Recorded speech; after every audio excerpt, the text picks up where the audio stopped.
So here's the equipment I'm going to use today. I'm in my studio and I'm just working on top of my table saw. So if you look over here, I have my tripod. I've got a little tripod for holding my iPhone to record this when I'm working. I've got two lights that I just bought at Home Depot. I think they were $12 each. I had a plastic one that was even cheaper than that, but I couldn't find one that matched. I have some white foam core. Under the white, you see a piece of black foam core. These are from Walgreens. They were a couple dollars. It was a big sheet of white, big sheet of black, and I cut them in half.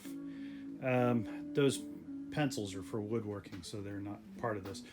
I've got some clamps and a camera. The clamps I'm going to be using for all sorts of things. These clamps, these bigger ones, 99 cents at Home Depot. These ones, 99 cents at Home Depot. These tiny ones, 38 cents at Home Depot. So they're super handy and you can get them relatively inexpensive. The rope is because I'm about to show you when you're working on a set, especially when you're setting up lights and stuff, it is really handy to have a bunch of clamps. And what I'll do is I'll take a rope and I'll make a self-tightening knot in it.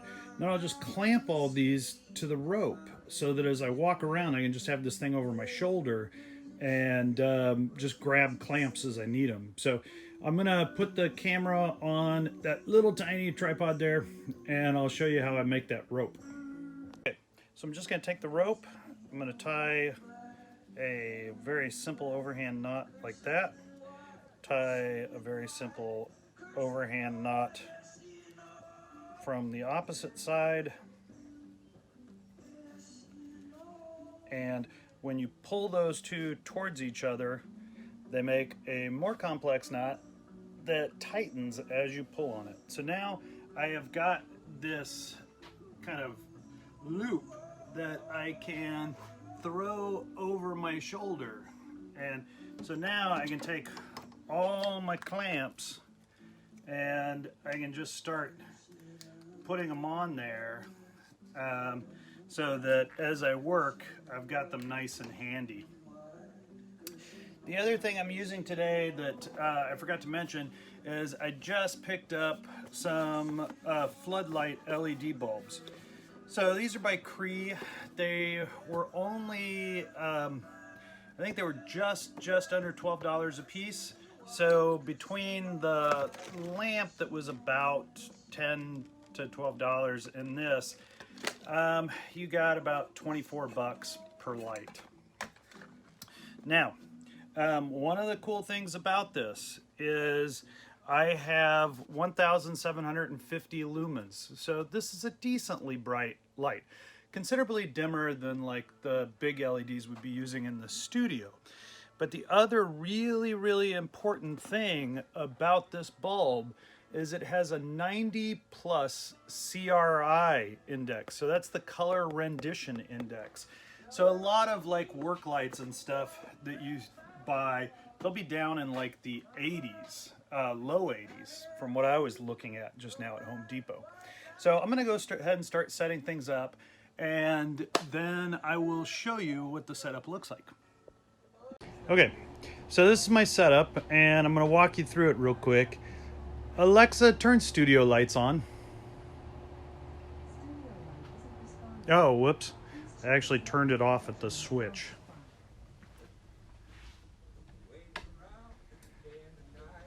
Okay. So, camera on a tripod, right? So now you can see my tripod legs are extended and the center column is not. I always try to extend my tripod as close to what I need as possible. Now, I almost always will extend the legs the exact same length, but here I extended the back one more so that my tripod is leaning against the table, which stabilizes it so it can't be knocked over.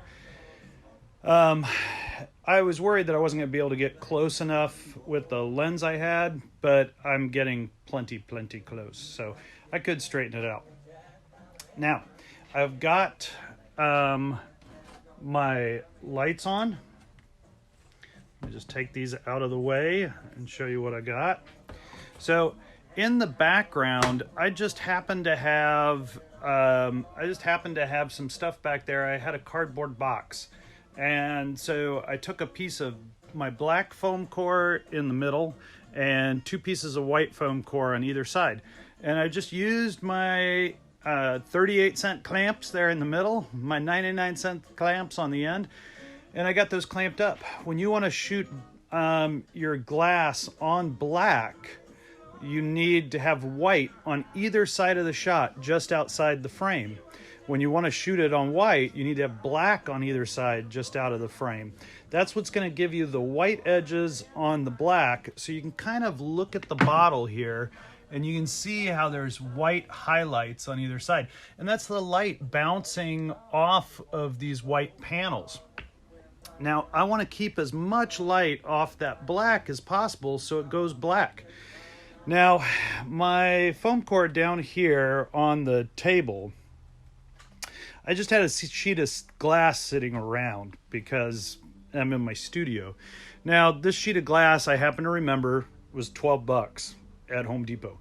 You do not have to have it under glass, but what you can see is my bottle is reflecting in the surface of the glass. If you're shooting in the studio, you can put a wooden board across the sawhorses and then put black plexiglass on top of the wooden board. So if you're shooting in the studio, you might have two lights sitting on lighting stands, pointing at your white objects, and you probably have barn doors. I have no barn doors. And so what I did is I took sheet of foam core, cut it in half, black foam core, put a clamp on the end to help it stand up straight, and I have brought this in until it is casting a shadow from the light onto the background. But if you look, the bottle can still see that white over there. Let me pan over to get more of a view of what the bottle can see. And so I'm doing that on both sides, and that is going to allow me to get that background nice and dark. Now, if I turn off my overhead lights, Alexa, turn the studio lights out. Okay, so you can see that that background is pretty dark right behind the bottle. Now, I can sit there and move these around and get it even darker. And so I've got a nice black background behind the bottle, and you can see those nice white lines down the front of the bottle. So no fancy light stands here. I just have my lights sitting on my tabletop. Okay, so I'm going to show you what this shot looks like. I'm going to tell you, I do have all the lights turned off in my studio. Whoops. Right now I do have a light on over the sink over here. So I want to turn that off because you will get glare on the glass. So one of the things you really want to try to do here is you want to try to set your lights up so that they are not closer to the camera than the bottle is. Now mine are a little bit closer to camera than the bottle, but I have these black flats that are blocking any light coming from the lights that would want to bounce off the front of the bottle. So I'm going to go ahead and stop this now. I'm going to take a couple pictures, and then I'll remove the glass, take a picture without the glass, and I'll go ahead, switch things out, and do it on white. So I've removed the black cards from the sides of this, and I've taken the lights off the table, and using a couple pieces of wood that I had, I clipped the lights on facing away from the bottle, and I just clipped the pieces of wood to my workbench. And so I held up a white piece of foam core behind the camera and just had the light reflect off the white foam core back at the bottle so I could get a nice diffuse light on the label. So you'll see a label shot. I had to switch the shutter speed. No, I switched the aperture. I had to switch the aperture to get the exposure correct for the bottle.